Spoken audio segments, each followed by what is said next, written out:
Avant de regarder notre texte et de le lire en Romains chapitre 2, j'aimerais noter encore le thème de Romains. C'est quelque chose qu'il faut retenir, qu'il faut pouvoir dire, il faut pouvoir trouver où se trouve le thème de la lettre. C'est dans le chapitre 1 et c'est lesquels versets 16 et 17. Très bien. Nous regardons-le. Romains 1, 16. Car je n'ai point honte de l'évangile, c'est la puissance de Dieu pour le salut de quiconque croit, du juif premièrement, puis du grec, parce qu'en lui, en l'évangile, cette bonne nouvelle est révélée la justice de Dieu par la foi et pour la foi, selon qu'il est écrit, le juste vivra par la foi.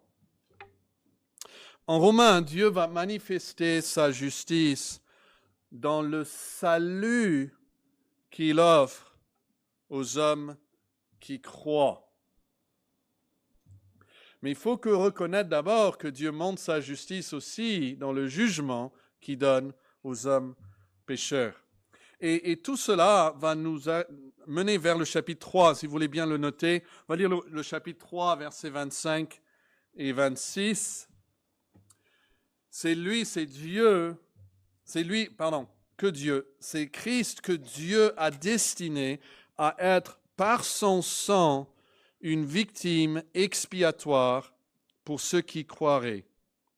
Il démontre ainsi sa justice, parce qu'il avait laissé impunis les péchés commis auparavant à l'époque de sa patience.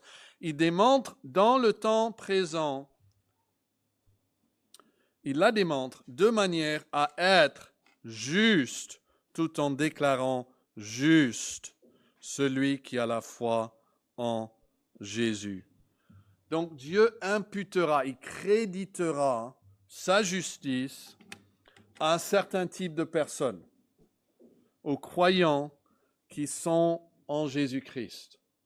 Donc le message de Romains, c'est que nous sommes sauvés par la foi seule, en Jésus seul, et pour la gloire de Dieu seul. Mais vous savez que le salut n'a aucune valeur pour l'homme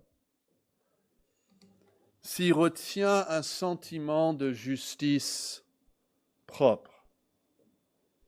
C'est un peu comme l'enfant, le parent vient et dit « Est-ce que je peux t'aider ?» L'enfant dit « Non, je vais faire tout seul. » Nous sommes comme ça avec Dieu par rapport à notre salut. Et tant que nous n'avons pas reconnu l'énormité de notre péché, et tant que nous n'avons pas reconnu la rébellion, la gravité de notre rébellion envers Dieu, nous ne pouvons pas recevoir son pardon. Et c'est pour ça que nous avons les premiers chapitres de Romains. Ils sont là pour nous donner la mauvaise nouvelle de notre péché. Et je pense que l'homme naturel, il rejette presque autant la mauvaise nouvelle de son incapacité et de son péché qu'il rejette la bonne nouvelle du salut en Jésus-Christ. Et c'est pour ça qu'il fait que le Seigneur ici, à travers la plume de Paul, il fait tout pour nous détremper, pour nous garder de toute sécurité trompeuse. Peut-être vous connaissez le nom de Stéphane Hessel, né en 1917, il est mort en 2013. C'était un ancien résistant, né à Berlin, naturalisé français. Après la guerre, il a participé à la rédaction de la Déclaration universelle des droits de l'homme en 1948. Et puis, il a vécu vraiment une très longue vie. Mais il y a quelques années avant son décès, j'écoutais une interview qu'il a donnée à la radio. Et ce qui m'a vraiment marqué, c'est le fait qu'il expliquait que, comme beaucoup de jeunes intellectuels de son époque, il ne croyait pas que la guerre allait vraiment se produire. Il a dit, on disait que c'était impossible, vraiment jusqu'à la dernière heure. L'idée d'un conflit généralisé lui semblait improbable, presque irréelle. Et c'était pour lui, après ce décalage qu'il a réalisé par la suite, entre l'incrédulité initiale qu'il avait et puis la brutalité des événements qui ont suivi, qui a nourri après cette insistance qu'il avait plus tard de ce besoin de vigilance et ne jamais dire « cela n'arrivera pas ». Alors, je veux souligner qu'il avait, dans un sens, raison d'être en sécurité et de penser que la guerre n'allait pas se produire. Il faut se mettre un peu à l'époque. On présentait à l'époque des sécurités, d'abord sur le plan politique et diplomatique. On avait fêté les accords de Munich en 1938 et beaucoup croyaient que céder la Tchécoslovaquie en Europe de l'Est à Hitler allait assurer la paix en Europe de l'Ouest. Et pourtant, ça n'a pas marché. Il y avait aussi la confiance dans la Société des Nations. On a parlé des Nations Unies, mais avant, il y avait ce qu'on appelait la Société des Nations à Genève. Et on pensait que cette organisation internationale empêcherait des conflits majeurs. C'était une fausse sécurité. Il y avait après la croyance juste dans la diplomatie classique. Il y avait le Premier ministre de l'Angleterre avec les diplomates de la France qui faisaient presque la navette à Berlin et de retour, et ils pensaient qu'ils pouvaient par la diplomatie assurer la paix.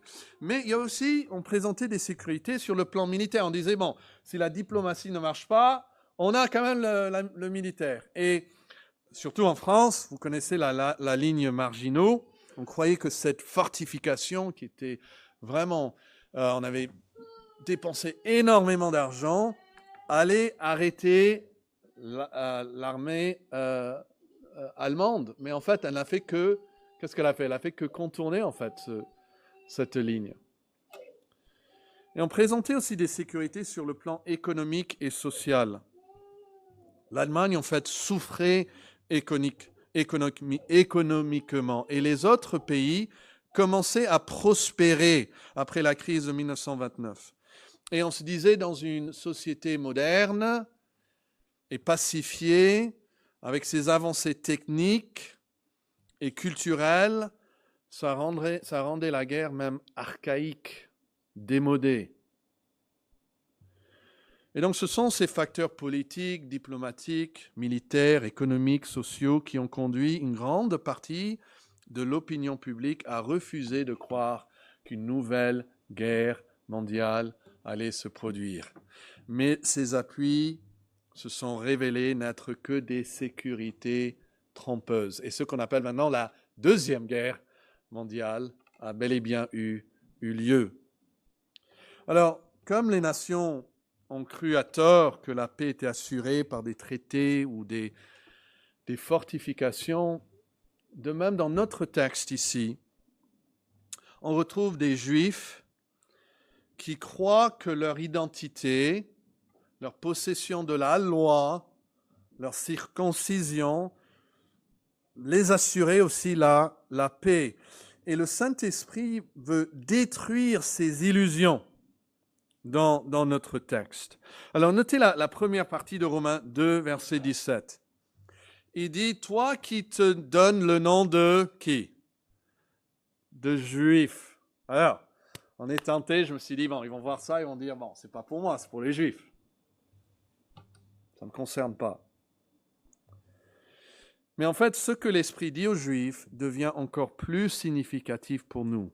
Parce que si ceux qui possédaient toutes ces choses, ils possédaient la loi, les alliances, les signes sacrés, si eux, ils n'ont pas trouvé en ces choses une sécurité véritable devant Dieu, eh bien combien plus nous les païens qui n'avons même pas ces bienfaits, nous ne pouvons pas trouver la sécurité dans ce que nous pensons pouvoir inventer. Donc ce qui est vrai pour le juif, porteur de privilèges, l'est encore plus pour tout autre homme dépourvu de ces avantages. Et donc, suivez maintenant comment Paul détruit les sécurités trompeuses. Gardez cela à l'esprit pendant que nous lisons ce texte. Écoutons la parole de Dieu. Romains 2, à partir du verset 17.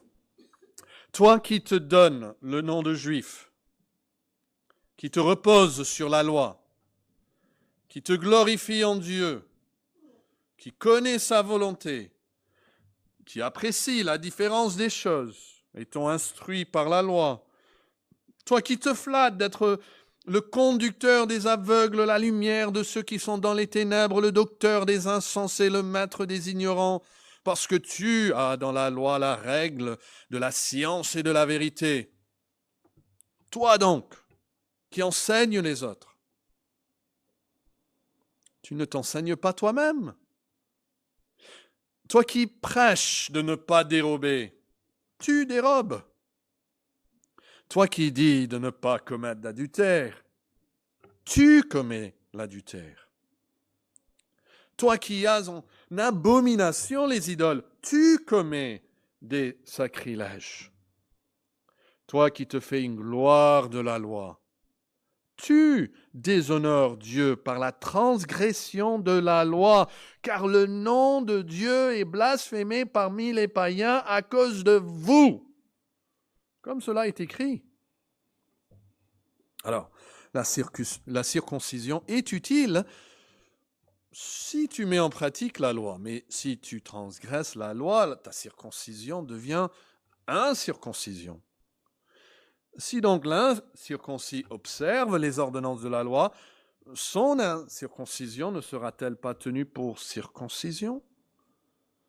L'incirconcis de nature qui accomplit la loi ne te condamnera-t-il pas, toi qui la transgresses tout en ayant la lettre de la loi et la circoncision?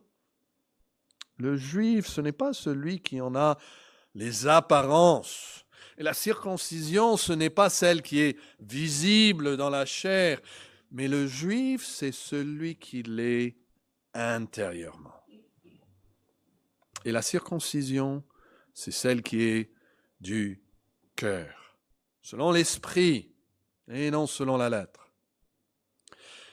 La louange de ce juif ne vient pas des hommes, mais de Dieu. Amen. Voici sa parole.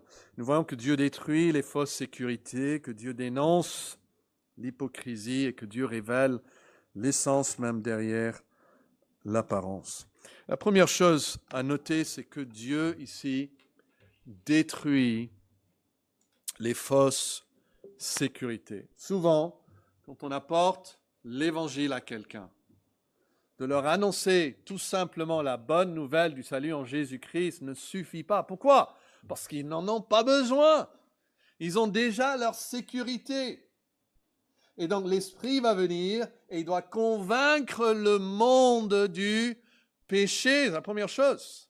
Il doit détruire ces fausses sécurités qui existent en nous. Et nous voyons ici trois choses. L'identité.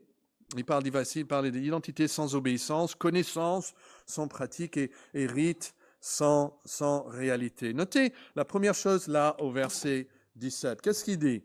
Toi qui te donnes le nom de juif, qui te repose sur la loi, qui te glorifie de Dieu. Ils avaient certainement, on le voit, une sécurité dans leur identité. Nous sommes juifs. Les Juifs se glorifiaient de porter le nom de Juifs, de posséder la loi, de pouvoir même se vanter de Dieu comme étant presque leur possession. En Jean 8, vous n'avez pas besoin de chercher, mais en verset 32, Jésus parle aux Juifs et il dit « Vous connaîtrez la vérité et la vérité vous affranchira. » Nous, on dit « C'est une belle parole. » Mais vous savez, eux, ils sont offensés. Mais vraiment offensés que Jésus leur dit ça.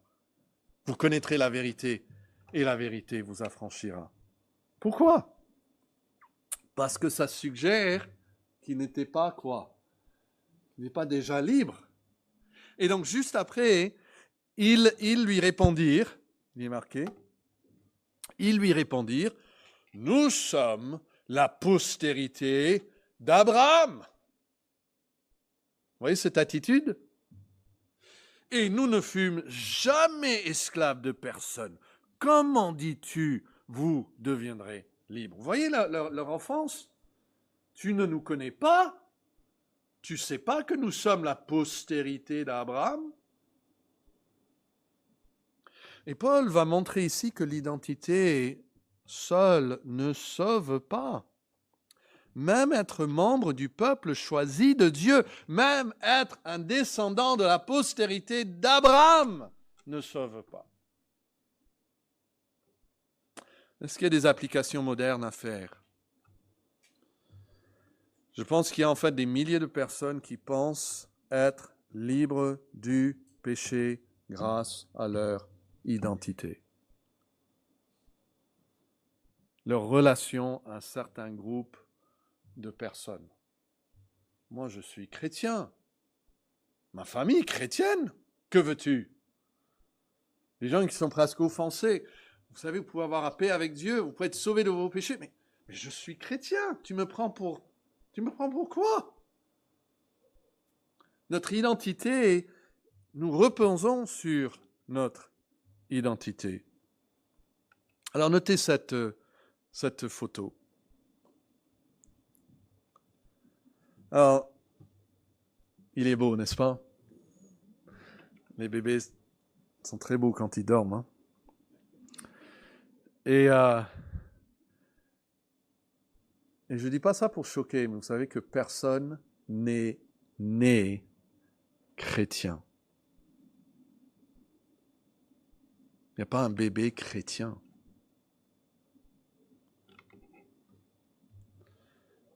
J'ai lu la phrase, je trouve ça va bien avec cette image. Sourire léger, venin caché. Il y a un venin caché dans ce cœur qui sortira un jour. Nous ne sommes pas nés en Christ. C'est pour ça que Jésus a dit à Nicodème, il faut être né de nouveau. C'est une question, comme le dira le verset 29, de ce qui est à l'intérieur. C'est une question du cœur. Donc il y a cette sécurité dans notre identité qui doit être détruite. On doit détruire ça. Non, ne vous appuyez pas sur votre identité en pensant que tout va bien avec Dieu. Mais il y a aussi une fausse sécurité souvent dans la connaissance. Que dit le verset 18? Quel est le verbe là? Qui connaît, vous voyez?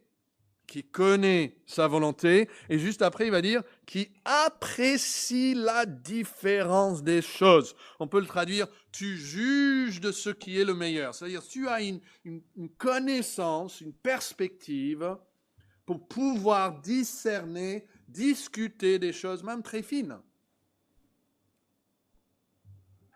Et puis, il dit une troisième chose au verset 18, qu'il est quoi? Instruit par la loi. Vous voyez encore, il parle de sa connaissance. Il a reçu une éducation dans la loi de Dieu. Et puis notez le verset 19, ça va encore plus loin. Non seulement est-il instruit, mais il se flatte d'être quoi? Le conducteur des autres. La lumière de ceux qui sont dans les ténèbres. Le docteur, c'est-à-dire un enseignant même de ces personnes insensées qui ne savent rien comme nous. Le maître, encore, il parle de connaissance, des ignorants. Pourquoi? Parce que tu as trouvé dans la loi la règle, la science. Oh, ils aiment bien la loi, ils aiment bien l'enseigner. Et ils ont une sécurité dans leur connaissance.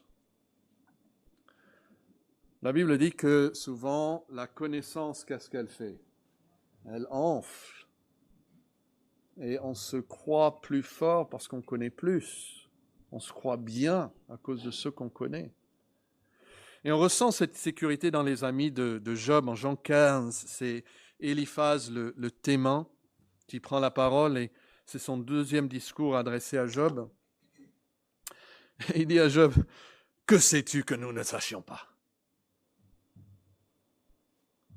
Quelle connaissance as-tu que nous n'ayons pas? » Il y a parmi nous des cheveux blancs, des vieillards, plus riches de jour que ton père. Attention. On arrive à un certain stade, on arrive à un certain âge, Ces jeunes, ils ne savent rien, ces jeunes. Nous, on a vécu des choses. Et on se repose sur notre sagesse. Alors Éliphaz s'appuyait sur des visions nocturnes. Bildad, dans le récit, s'appuie sur la tradition transmise.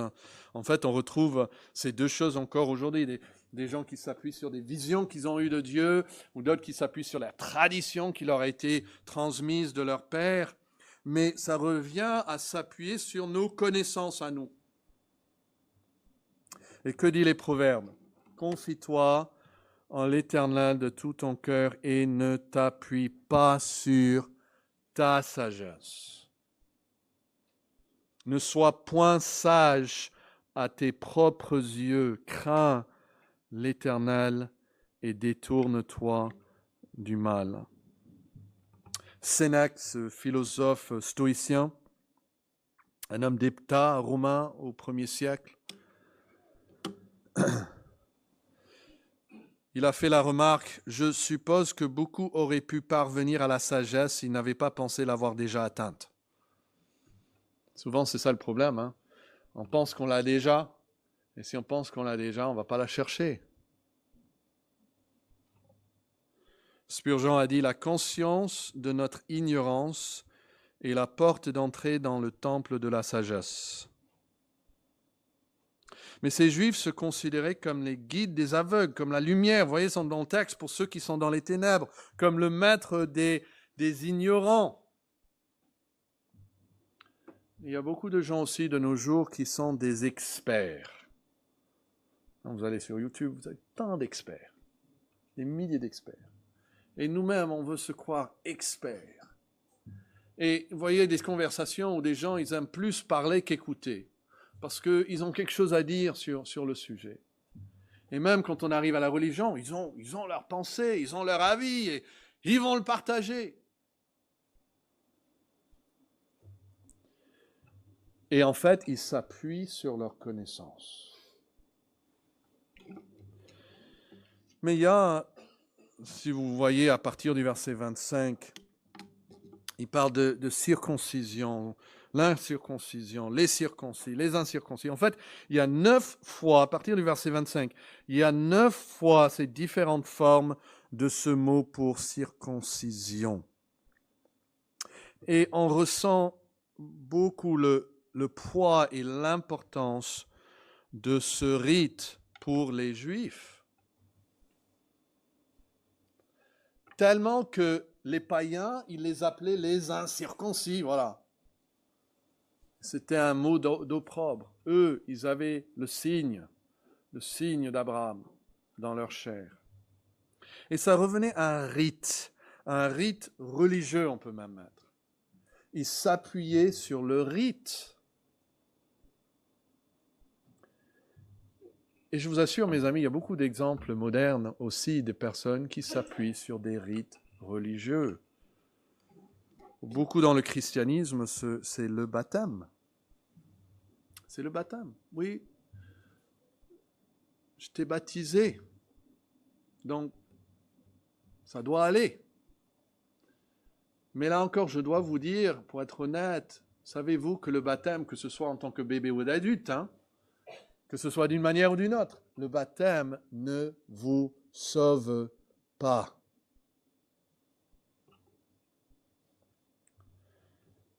Le problème ici n'était pas qu'ils avaient le mauvais rite. La circoncision était le signe central de l'alliance. Elle était obligatoire même. Mais Paul insiste qu'une circoncision sans obéissance est vaine.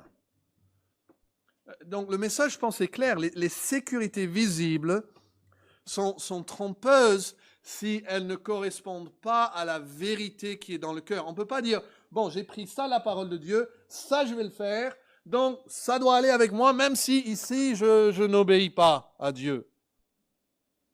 Il y a des gens qui vont faire de bonnes œuvres, par exemple, ils vont donner aux pauvres, vivant tout le temps dans l'immoralité.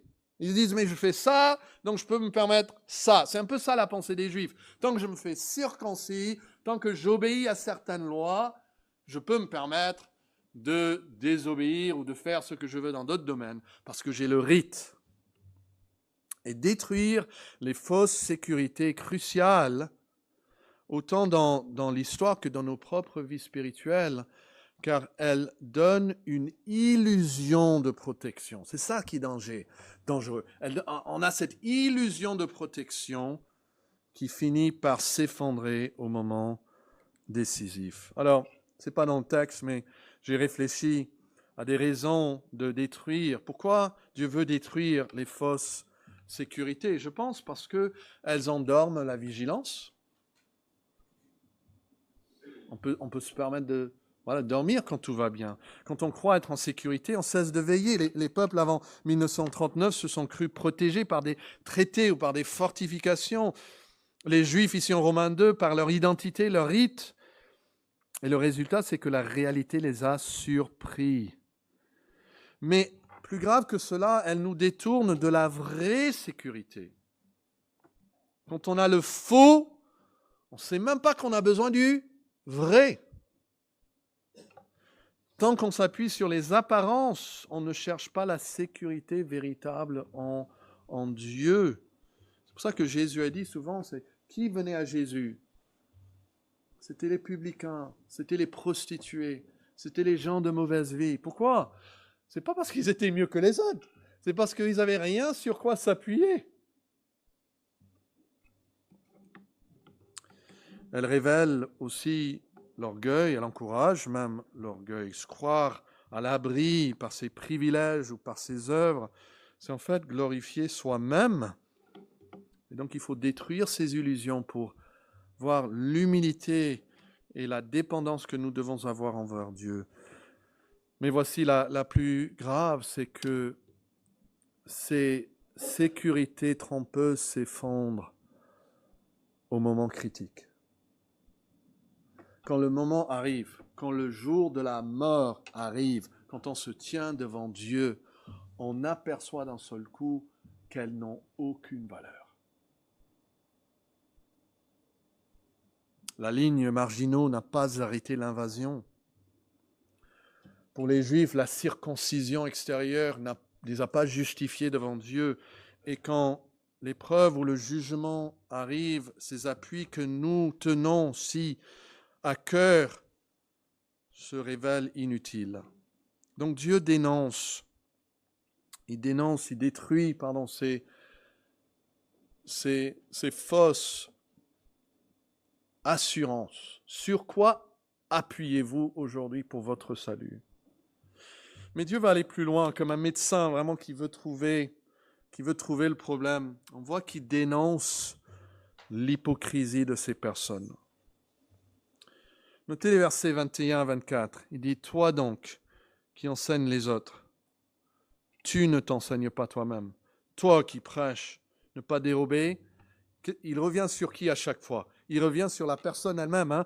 Tu dérobes. Toi qui ne dis de pas commettre l'adultère, il revient sur la personne. Tu commets l'adultère. Toi qui as une abomination des idoles, les idoles, tu commets des sacrilèges. Toi qui fais une gloire de la loi, tu déshonores Dieu.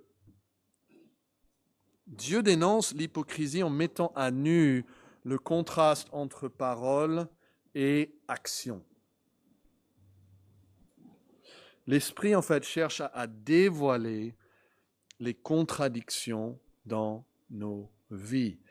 Et est-ce qu'on permet à Dieu de faire cela? De révéler en moi des contradictions dans ma vie. Dans ces versets, les versets 21 à 24, nous voyons que Dieu dénonce l'hypocrisie de plusieurs manières. Je pense qu'une manière qu'il fait, et on le retrouve encore aujourd'hui, c'est en interpellant la conscience. Il est possible, et même je pense probable, que ce soit des questions rhétoriques, comme on le voit dans la traduction d'Arby. Ça se lit comme ça. Toi donc qui enseignes les autres, ne t'enseignes-tu pas toi-même? Toi qui prêches que l'on ne doit pas dérober, dérobes-tu? Vous voyez, il essaye d'interpeller la conscience de la personne. Ce qui est clair là, c'est que l'esprit, il s'adresse directement à la personne, vous voyez, concernant elle-même. On veut toujours parler des autres. Et là, ça revient, mais toi, qu'est-ce que toi tu fais? Il parle dans la deuxième personne du singulier. Il dit, toi, tu, c'est répété fois après fois. Et l'esprit donc nous demande d'être honnête avec nous-mêmes. L'esprit veut même aujourd'hui qu'on se parle de nous-mêmes, qu'on se regarde dans le miroir. Ne parle pas des autres. L'esprit dit, toi, que fais-tu? Les gens ne doivent pas faire ça. Mais toi, qu'est-ce que tu fais? Mais vous savez, les gens d'aujourd'hui, mais toi, qu'est-ce que tu fais? Vous voyez, c'est comme ça, il revient à chaque fois, il nous interpelle. Quelqu'un m'a dit une fois, après le message, il m'a dit, c'est un bon message, je pense qu'il y a plusieurs personnes qui avaient besoin de l'entendre et d'y prêter attention. Bon, c'est pas mauvais. Il faut prier pour ces personnes. Mais ici, l'Esprit nous dit, mais toi, parce que toi, tu en avais besoin. Donc, vous voyez, il interpelle la conscience de la personne. Mais après, il va aller plus loin, il va dévoiler l'incohérence entre la parole et la pratique. On voit la sagesse de l'esprit, et ça nous aide quand nous, on travaille avec les jeunes ou avec les autres, et avec nous-mêmes. Notez comment les mêmes activités sont répétées. Verset 21, toi donc qui enseignes les autres, non seulement est-ce qu'il revient sur la personne en disant, voilà, est-ce que toi tu fais des erreurs? Non, mais il dit, tu ne t'enseignes pas toi-même. Vous voyez? Toi qui prêches ne pas dérober, tu dérobes. Toi qui dis ne pas commettre l'adultère, tu commets l'adultère. C'est pas seulement que tu présentes des lacunes dans d'autres domaines. Ça, parfois, on peut l'accepter, on peut dire, oui, c'est vrai, personne n'est parfait, je ne suis pas parfait, hein, je sais. Voilà, mais il y a une véritable incohérence qui veut souligner ici, précisément dans le même domaine qu'il est en train de juger les autres. Vous voyez ça? En fait, c'est un développement du verset 1. Regardez Romains 2, 1. Ô homme, qui que tu sois, toi qui juges, tu es donc inexcusable, car en jugeant les autres, tu te condamnes toi-même. Pourquoi? Puisque toi qui juges, tu fais quoi? Tu fais les mêmes choses. Donc il dit, ok, dans les mêmes domaines. On va les regarder rapidement. Quand c'est dans le domaine d'abord de l'enseignement. Ces personnes sont des enseignants. Ils sont en train d'enseigner, mais tout en restant non enseignés. Vous voyez ça, verset 21. Toi donc qui enseignes les autres, tu ne t'enseignes pas toi-même. On sait que les Juifs à l'époque étaient comme ça. Jésus lui-même a dit en Jean 5, 21, il dit, vous sondez les Écritures. Vous sondez les Écritures. Parce que vous pensez avoir en elles la vie éternelle. Et ce sont elles qui rendent témoignage de moi, il dit. Vous sondez, mais enseignez-vous vous-même. Vous allez me voir dans les Écritures. Nous pouvons être très pointus sur certains sujets de la Bible sans jamais nous enseigner nous-mêmes sur les sujets les plus importants. Il y a des gens qui viennent, ils ont à cœur ce sujet ou un autre sujet ou un autre texte et voilà, ils se sont mis vraiment à l'étudier, mais parfois on a l'impression qu'ils ne se sont pas enseignés eux-mêmes les plus grandes vérités de la parole de Dieu. Notez la responsabilité aussi dans ce verset que nous avons d'être, on peut dire, des autodidactes. Il dit, voilà, est-ce que vous avez enseigné vous-même? Personne, c'est des personnes qui s'est instruites par elles-mêmes. Est-ce qu'on se prend en main pour dire, je dois m'enseigner à vivre d'une certaine manière? Et d'ailleurs, qu'est-ce que nous devons nous enseigner? Jésus a dit, enseignez-leur à observer quoi? Tout ce que je vous ai prescrit. Nous avons cette responsabilité envers nous-mêmes. Prenez le deuxième sujet là, à la fin du verset 21. Dénonçons le vol tout en volant sans se dénoncer. Il dit, toi qui prêches de ne pas dérober, tu dérobes. Jésus a montré qu'il existe différentes manières de voler. Il y a bien sûr le vol direct, où on prend le bien qui appartient à quelqu'un d'autre, mais aussi le vol par la fraude religieuse. Jésus reproche aux pharisiens de dévorer les maisons des veuves. Comment est-ce qu'ils ont dévoré, volé les maisons des veuves? Pas parce qu'ils sont allés prendre l'argent directement, mais ils les faisaient payer pour faire des prières. C'est-à-dire, ils exploitaient les plus vulnérables sous couvert de piété. Et je vous assure que ça, c'est très pratiqué de nos jours par des églises qui se disent évangéliques. C'est la fraude religieuse de se faire payer pour prier pour quelqu'un d'autre, ou pour faire un miracle pour quelqu'un d'autre, ou pour bénir quelqu'un d'autre. Il faut le dire, c'est du vol. Ils prêchent de ne pas voler et ils volent eux-mêmes. Mais aussi on peut voler, la Bible dit, en retenant ce qui revient à Dieu. Malachie 3:8 parle de voler Dieu en retenant en fait nos dîmes et nos offrandes. Mais aussi un quatrième domaine, et ça c'est le manque de soutien familial. Jésus dénonçait ceux qui déclaraient leurs biens corbans, c'est-à-dire consacrés à Dieu, disaient, mince, voilà, j'avais cet argent, j'allais le donner à mes parents, mais je l'ai donné à Dieu, donc j'ai plus rien pour mes parents. C'est pas parce que il faut pas donner à Dieu, il faut donner aux parents, hein. C'est parce qu'il ne voulait pas donner deux fois, et donc il donne à Dieu, et il ne donne pas aux parents. Et la Bible attribue la responsabilité de s'occuper des personnes âgées, non pas à l'État, et même pas à l'Église, mais à la famille. Et d'ailleurs, il y a une instruction précise dans la Bible qu'il ne faut pas, que l'Église ne doit pas subvenir aux besoins d'une veuve si celle-ci a des proches capables de faire eux-mêmes. Donc, je vous pose la question, toi qui prêches de ne pas dérober, est-ce que tu voles? Est-ce que vous êtes honnête? Est-ce que tu es honnête par rapport aux impôts? Ce qu'il faut payer dans la vie. Et puis un troisième domaine ici, condamnant l'adultère tout en le commettant. Verset 22, toi qui ne dis ne pas commettre l'adultère, tu commets l'adultère. Paul fait ici exactement ce que Jésus a fait dans son serment. Il a dit en Matthieu 5, vous avez appris qu'il a été dit, tu ne commettras point d'adultère. Ah oui, amen. Mais moi je vous dis, qu'est-ce qu'il a dit par la suite? Que celui qui regarde une femme pour la convoiter dans son cœur a déjà commis un adultère avec elle dans son cœur. Alors, toi qui dis, l'immoralité dans les écoles, etc., c'est terrible. D'accord, mais toi, est-ce que tu le fais?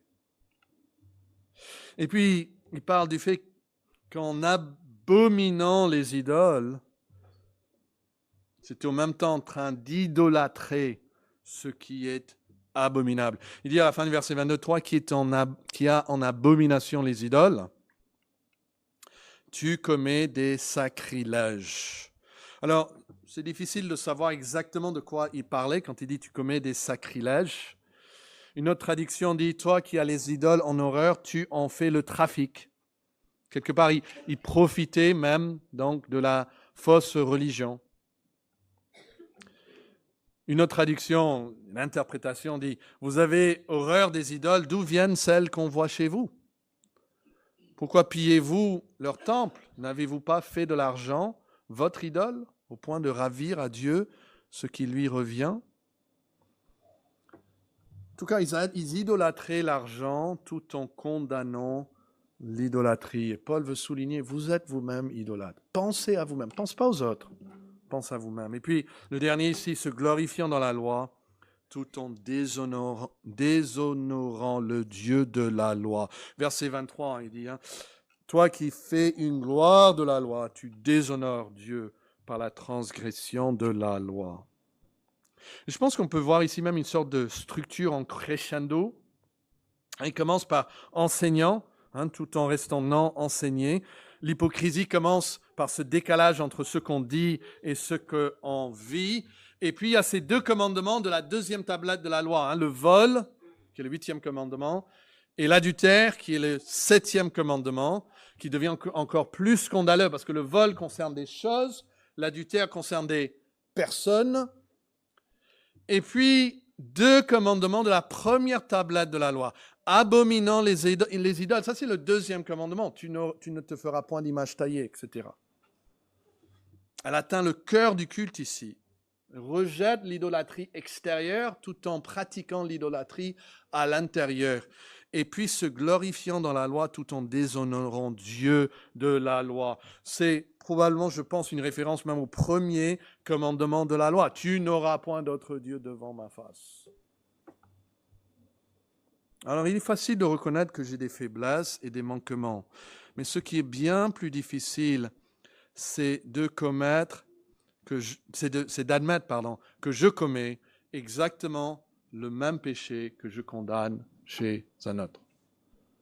Je vois un péché dans mes enfants ou dans ma femme et de réaliser que moi, je commets le même péché en moi.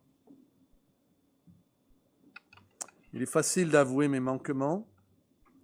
Il est difficile d'avouer mes contradictions. C'est là où l'Esprit veut nous amener. On vit des contradictions dans notre vie. On dit une chose, mais on ne le fait pas. Mais c'est encore plus difficile d'avouer que je commets les mêmes péchés que je condamne chez mon frère. Et donc Dieu dénonce l'hypocrisie. D'abord en interpellant la conscience, en dévoilant après l'incohérence de la vie. Et puis, et dernièrement, en dévoilant, en dénonçant les conséquences. Il dit, nous en terminons là avec verset 24, il dit que le résultat, en fait, de leur vie, c'est que le nom de Dieu est blasphémé parmi les païens. Quelle charge terrible, hein? Les conséquences de votre vie, que ça pousse les gens à blasphémer Dieu. Alors, un païen qui blasphème Dieu, il sera puni pour son blasphème. Mais vous savez, Dieu aussi peut nous punir d'avoir poussé les gens vers cela. Et nous voulons tellement croire nous-mêmes que nous sommes de bonnes personnes. Hein. Nous sommes tous un peu comme Louis XIV qui exigeait une mise en scène permanente de sa gloire. Hein. La cour de Versailles était pour ça, une mise en scène de sa gloire. Mais chaque pécheur a en lui ce qu'on pourrait appeler un avocat intérieur, qui est toujours prompt à interrompre, à plaider, à chercher 1000 excuses pour proclamer son innocence, ou au moins pour minimiser sa faute. Oui, bon, ok, c'est peut-être pas bien, mais voilà, on a toujours là, c'est en nous. Et je pense que la lutte la plus ardue est peut-être celle-ci, de faire taire cet avocat intérieur et de reconnaître que nous sommes pécheurs et que nous aurions pu même pousser d'autres personnes loin de Dieu. La Bible dit qu'une femme chrétienne, dans le silence, peut, toujours par la grâce de Dieu, et selon la volonté de Dieu, elle peut avoir un impact sur son mari au point qu'il se repente. Mais nous pouvons aussi avoir un impact contraire aussi, quand son femme, mari, enfant. On peut pousser par notre hypocrisie, les parents par exemple, on peut pousser nos enfants au blasphème. Et le blasphème, bien sûr, c'est leur faute devant Dieu. Mais est-ce que nous les avons poussés dans cette direction? C'est ça qui est difficile. Ça prend beaucoup de grâce, beaucoup d'humilité de reconnaître ces choses.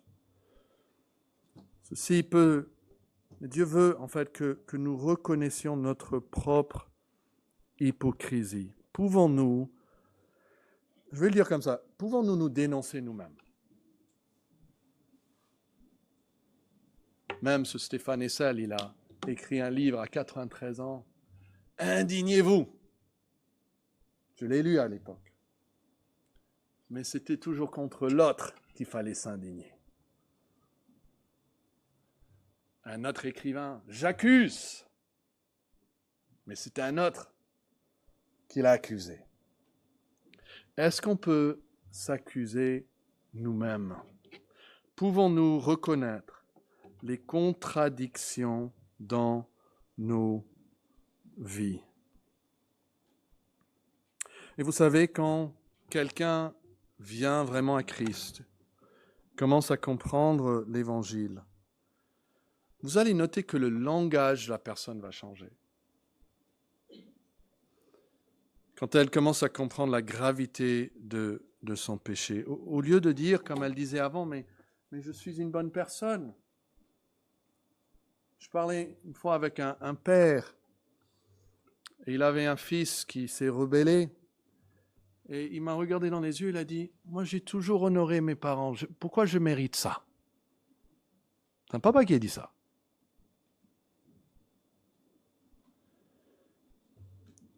Mais quand on réalise la profondeur de notre péché, on commence à dire avec Paul, misérable que je suis. Et la personne qui, à la lumière de l'Évangile, commence à réaliser et à prier donc comme le publicain qui n'osait même pas lever les yeux au ciel, mais il se frappait la poitrine en disant « Ô Dieu, sois apaisé envers moi qui suis un pécheur. » C'est là où Dieu veut nous amener. On va au médecin, il dit il faut se coucher sur le lit. L'opération, il faut... Non. L'opération, je le fais debout. Moi, je suis fort.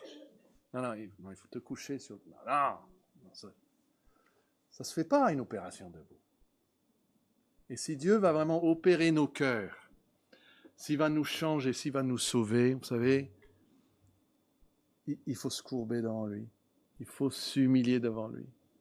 Parfois, il faut même se coucher par terre devant lui et confesser tous nos péchés, sans excuse, sans les diminuer. Parce que Jésus lui-même a dit qu'il n'est pas venu pour sauver les justes, mais les pécheurs, et qu'il résiste aux orgueilleux, mais il fait grâce aux humbles. N'appuyons donc plus sur ces fausses sécurités, mais venons à Jésus seul. Prions. Notre Père, tu sais que nos cœurs sont une fabrique d'idoles et que nous savons trop facilement créer de fausses sécurités, de faux remparts sur lesquels nous pouvons nous appuyer. Nous prions que dans ta grâce, tu enlèves toutes ces choses, toutes les béquilles sur lesquelles nous pouvons nous appuyer. S'il faut même que nous souffrons les conséquences de nos propres péchés pour réaliser combien ils sont grands, Seigneur, permets-le si cela pourra nous sauver de l'enfer. Et nous prions que tu ouvres nos cœurs pour nous voir tels que nous sommes et puis venir avec la foi d'un enfant à Jésus et trouver en lui tout le pardon et toute la grâce qui est nécessaire. Car c'est en son nom que nous prions. Amen.